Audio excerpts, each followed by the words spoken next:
we're going to talk about exactly what to say to your prospect before you ever go to a sales call. Discover how you can take control and increase your sales 2 or 3-fold without having to chase anybody. I use these steps myself to take my company from $0 to $1.2 million in less than 2 years. But how can just a few questions radically transform your sales process? Well, I'm going to reveal the psychology behind these targeted questions that is sure to skyrocket your odds of closing.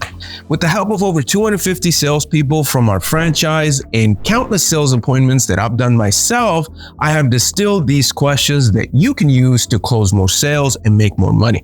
Let's start with that first question. That question is, which one of these, insert your product and services, fit your budget? So this question is powerful, but it assumes that the prospect knows about your products and their respective costs. Why is this important? It's simple. You want to remove any barriers that can hinder you from closing the sale during the appointment.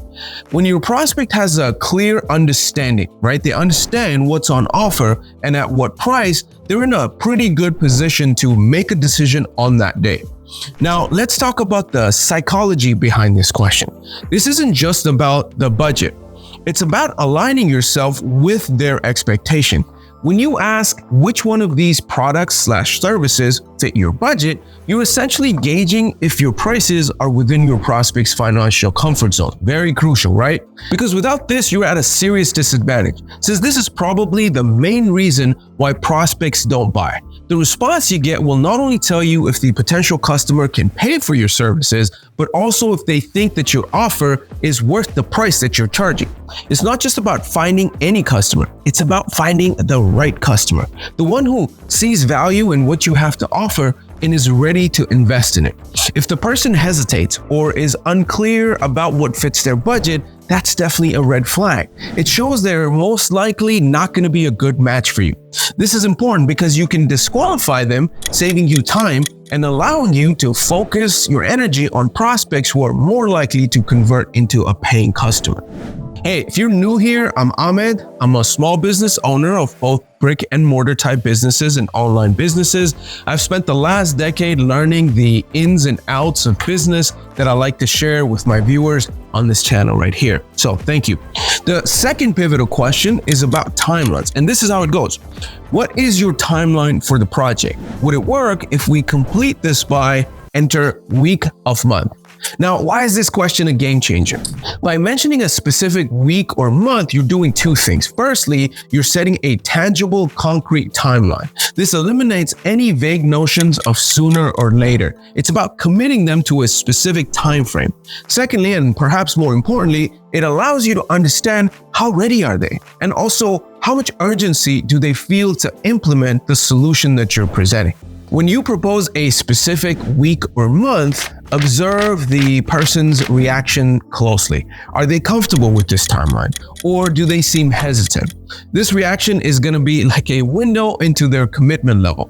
A prospect that's ready to proceed will respond positively, or at least negotiate an alternative if the timeline doesn't work for them. But if they seem unsure or are not committed, they might hesitate, which is a giveaway that they might not be a right match for you at this time. This question is also about matching what you can do with what is expected of you. It's like saying, hey, this is when I can complete your project to the level of quality that you want. It creates a very realistic expectation, making sure that both sides understand each other, okay? Now, of course, remember, you have to stay flexible and be prepared to adjust within reason when you get some pushback from the prospect. Now, the third question in this series, and is probably the most powerful in my opinion, and that question is, are you the only decision maker involved? At first glance, this might seem pretty straightforward, but there's a deeper psychological layer at play here. By framing the question as, are you the only, we subtly affirm the prospect's authority and decision-making power. It's a psychological nudge that feeds into their ego, making them feel valued and important. This approach can create a more open and fruitful dialogue because people naturally respond positively when you give them recognition of their authority. But the brilliance of this question lies in its ability to uncover what is usually unknown in most sales appointments, especially in B2B cases where there are multiple stakeholders involved in the decision-making process. When you ask if they are the only decision maker, you're politely trying to find out if there are other people who have any influence or need to give approval for this thing to go ahead. A single decision maker can make things much faster. If there are more people involved, this is going to require a different strategy, of course, which must include all parties that will make the decision or make the final decision to be on the table. So understanding who calls the shots will help you multiply your close rate. It's a strategic step in making sure your efforts are targeted, they're efficient, and most importantly, directed at the right people. So there you go. These are the questions that I believe will help you close more sales and earn more money. Just like how I use these steps myself to take my company from $0 to $1.2 million in less than 2 years. And if you want to dive deeper into my sales process, we have a very in-depth course that we offer in which I talk about all aspects of our sales process, including going much deeper in these questions that we just talked about. I'm going to put the link in the description below so you can go ahead and check it out. Hey, if you found this discussion helpful, you might like this video that I made on how I made my first million.